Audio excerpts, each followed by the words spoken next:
ഒരു പഞ്ചഭുജത്തിന് എത്ര വികർണങ്ങൾ വരയ്ക്കാമെന്നാണ് ചോദിച്ചിരിക്കുന്നത്. ബഹുഭുജത്തിൻ്റെ വികർണങ്ങൾ വരയ്ക്കാനുള്ള ഇക്വേഷൻ എത്ര എണ്ണം വരയ്ക്കാമെന്നുള്ള ഇക്വേഷനാണ് n×(n-3)/2.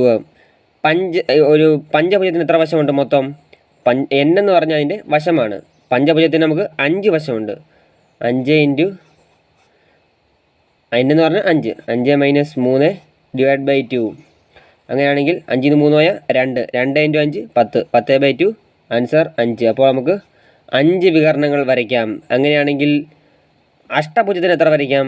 അഷ്ടം എന്ന് പറഞ്ഞാൽ 8 ആണ്. എന്നിൻ്റെ സ്ഥാനത്ത് 8 കൊടുത്താൽ മതി. n എന്ന് പറഞ്ഞാൽ വശങ്ങളുടെ എണ്ണമാണ്. 8 എണ്ണം കൊണ്ട് 8 × 8-3/2. 8 × 3 പോയാൽ 5 5 × 8 40 40/2 20. അപ്പോൾ നിങ്ങൾക്ക് വീഡിയോ ഇഷ്ടപ്പെട്ടെങ്കിൽ ലൈക്ക് ചെയ്യുക, ഷെയർ ചെയ്യുക, സബ്സ്ക്രൈബ് ചെയ്യുക. ഇനി ഇതുപോലെ ടിപ്സ് ഉണ്ടെങ്കിൽ ചാനൽ സബ്സ്ക്രൈബ് ചെയ്യാൻ മറക്കരുത്.